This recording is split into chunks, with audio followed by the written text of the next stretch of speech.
श्रीराम समर्थ.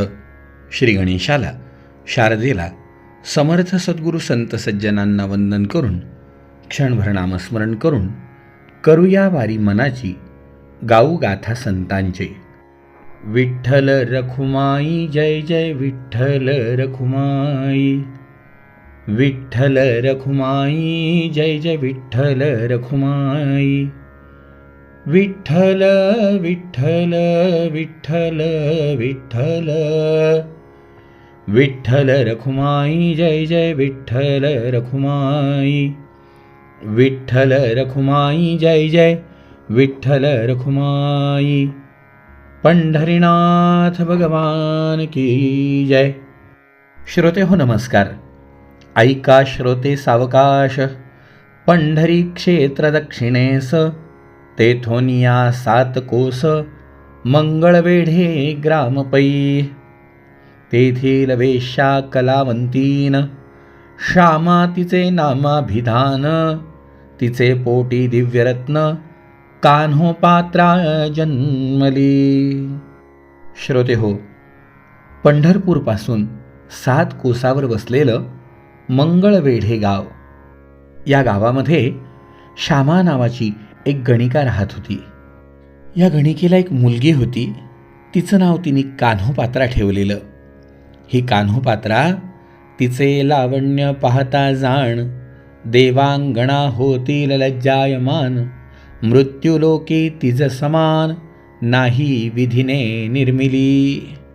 अत्यंत सुंदर लावण्यवती ती मुलगी. तिची आई तिला म्हणली, अगं कान्होपात्रा, चल आपण राजाकडे जाऊ.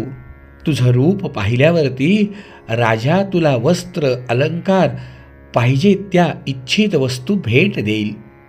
ती म्हणे, वो जननी, मज योग्य पुरुष सुंदर कोणी. धुंडी ताण दिसेची नयनी, जाणसी मनी आपुल्या. आई, अगं माझ्यासारखं कुणी सुंदर नाही म्हणतेय ना. जेव्हा मज हुनी लावण्य कोटीगुणी, असल्यास वरीन त्या लागोनी.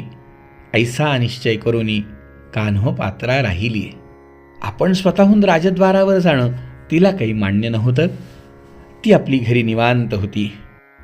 तव कोणे एके दिवशी, यात्रा जातसे पंढरीसी.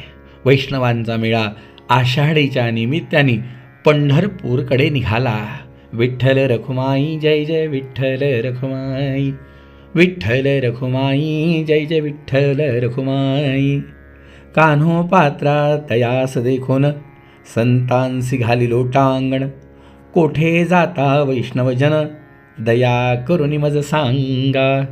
हात जोडून तिने त्या वारकऱ्यांना विनंती केली, आपण कुठे निघालात? ते म्हणती, पंढरीसी. त्यांनी सांगितलं, बाई आम्ही पंढरपूरला चाललोय. तिथे आला वैकुंठवासी, पुंडलिका कारणे. भगवंताला भेटायला चाललोय, जिथे स्वतः वैकुंठनाथाची स्वारी भक्ताच्या भेटीसाठी, भक्ताच्या भावासाठी विटेवर उभं राहिली आहे. त्या पुंडलिकासाठी भगवंत उभे राहिलेत, त्याच्या दर्शनाला आम्ही चाललोय ग. कान्होपात्रा म्हणे, तयासी कैसा आहे वैकुंठवासी. त्यांनी पाहिलं, बाई अगं उदार धीर सुंदरपूर्ण, लक्ष्मीहून कोटी गुण. चंद्र सूर्यादी तारांगण, जयाचे तेजे रहाटती. हे वर्णन ऐकलं तिने. कान्होपात्रा म्हणे, संतांसी ऐसा सांगता ऋषिकेशी, जरी मी शरण गेले तयासी, तरी अंगीकार करील का मजसी? संत हो, मी गणिकेची मुलगी, तो भगवंत माझा स्वीकार करेल का हो? ते म्हणाले, अगं कुब्जा कंसदासी, कुरूपहीन मथुरेसी. कृष्णे अंगीकारोणी तियेसी, आपुल्या आईसी ते केली. अगं काय सांगू तुला, अजामिळ चोखा मेळ, त्याचा अंगीकार करी तात्काळ. पतित पावन दीनदयाळ, तो घननीळ म्हणावी तसे. अगं तो पतित पावन आहे, तो दीनदयाळू आहे. हे ऐकलं. कान्होपात्रा घरात गेली. आईला नमस्कार केला. आईला म्हणली, आई मी पंढरपूरला चालले हा. मग वीणा घेऊन करी, सप्रेम गायन करी ते सुंदरी. कान्होपात्रा आली ते अवसरी, श्रीहरीचे गुणवर्णीत, भगवंताचं गुणगान गात, भगवंताचं नामस्मरण करत या वारकऱ्यांसोबत संतांसोबत कान्होपात्रेची स्वारी पंढरपूरला आली. जशी महाद्वारासमोर उभी राहिली, लौकिक काम देहाभिमान माझे ठाई होता जाण, सर्व त्यजोनी तुझं कारण आले शरण विठ्ठला, असं म्हणून ती म्हणायला लागली, देवा मी अशी तुझी कीर्ती ऐकली आहे की. पतित तू पावना पावना, पतित तू पावना पावना, म्हणविसी नारायणा, म्हणविसी नारायणा. याती शुद्ध नाही भाव, दुष्ट आचरण स्वभाव. याती शुद्ध नाही भाव, दुष्ट आचरण स्वभाव. मुखी नाम नाही, मुखी नाम नाही, कानोपात्रा शरण पाय, कानोपात्रा शरण पाय. पतित तू पावना पावना, पतित तू पावना पावना, म्हणविसी नारायणा, म्हणविसी नारायणा, म्हणविसी नारायणा. मी तुझं वर्णन ऐकलं होतं, पतित तू पावना. तू जर पतित पावन म्हणून घेतोयस ना, तरी सांभाळी वचना, ब्रीद वाग विषयी जाण. तू तुझं वचन सांभाळ, तुझ्या ब्रीदाला, तुझ्या शब्दाला तू सांभाळ. माझी अवस्था तुला सांगू देवा कशी आहे. याती शुद्ध नाही भाव, दुष्ट आचरण स्वभाव. मुखी नाम नाही, पण कान्होपात्रा शरण पायी, कान्होपात्रा शरण पायी. देवा ही कान्होपात्रा तुझ्या चरणासी आली हो. श्रोते हो, या कान्होपात्रेला भगवंताच्या नामाचा छंद लागला आणि काय बघता ही पंढरपूरला रमली. पण श्रोते हो, सगळ्यांनाच या गोष्टी आवडतील असं नाही, किंवा सगळेच आपल्या मताशी सहमत असतील असंही नाही.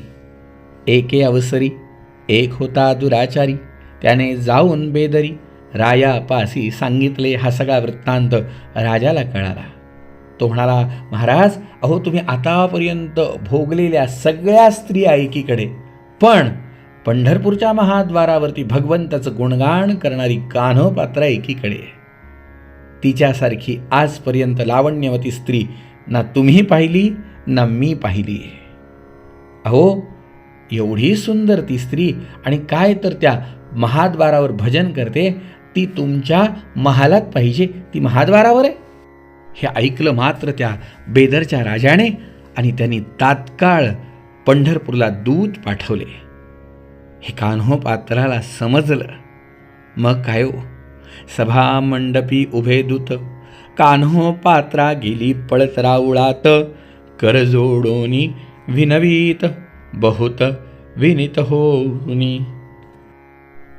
देवा देवा, बस आता माझा अंत पाहू नको. नको देवराया अंत अथ पाहू, प्राण हा सर्वथा जाऊ पाहे. नको देवराया हरिणीचे पाडस व्याघ्रे धरियेले, मज लागी जाहले तैसे देवा.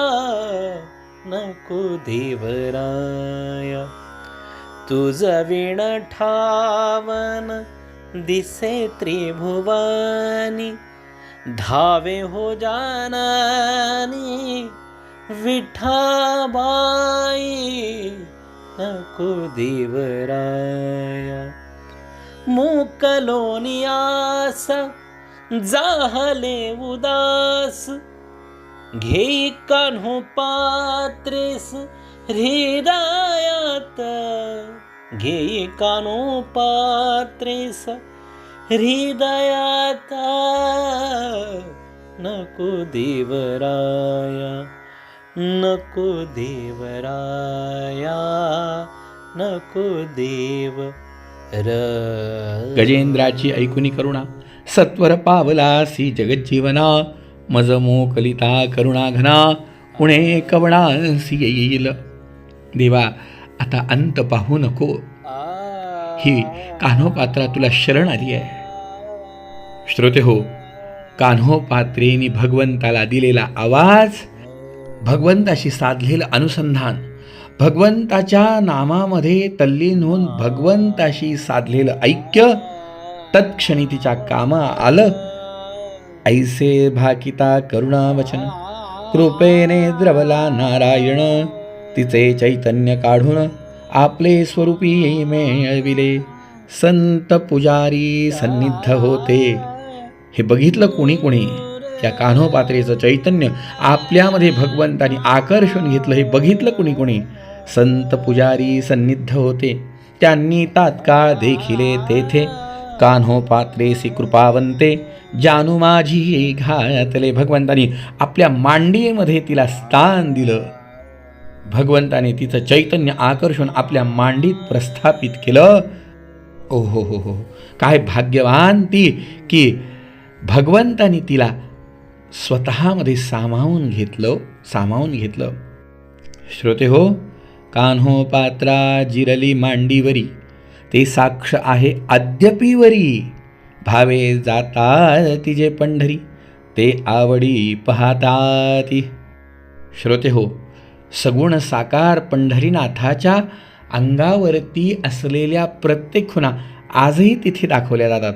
आजही आपण त्या भगवंताच्या अगदी विटेवर उभा असलेला भगवंत, विटेपासून तो मस्तकावर धारण केलेल्या भगवान शिवांपर्यंतच्या खुणा आजही आपल्याला पंढरपूरच्या पांडुरंगावरती दाखवल्या जातात. हो मंडळी, कान्होपात्रा जिरली मांडीवरी, ती साक्ष अजूनही आहे. जेव्हा ती भगवंतात विलीन झाली, तिचे प्रेत ते अवसरी नेऊनी पुरिले दक्षिणद्वारी. त्याचा वृक्ष ते अवसरी तरटी रूपे उगवला. आजही आपण भगवंताच्या दर्शनाला जात असताना दक्षिणद्वाराजवळ या कान्होपात्रेच्या देहातून निर्माण झालेलं तरटीचं झाड आजही आपल्याला साक्ष देतं की भगवंताचं अनन्याश्चिंतयन्तो माम हे वचन आपल्याला अनुभवायला मिळतं. फक्त एक आहे, श्रद्धा, भाव, भक्ती. आणि हो मंडळी, ऊच नीच काही नेने भगवंत, तिष्ठे भाव भक्ती देखोनिया. प्रत्यक्ष देहानी जाता आलं नाही तरी रोज मनाने पंढरपूरला जाऊया, भगवंताचं नाम घेऊया आणि जो संतांनी आपल्या जीवनामध्ये आविष्कार अनुभवला तो अनुभवण्याचा प्रयत्न करूया. जय जय रघुवीर समर्थ.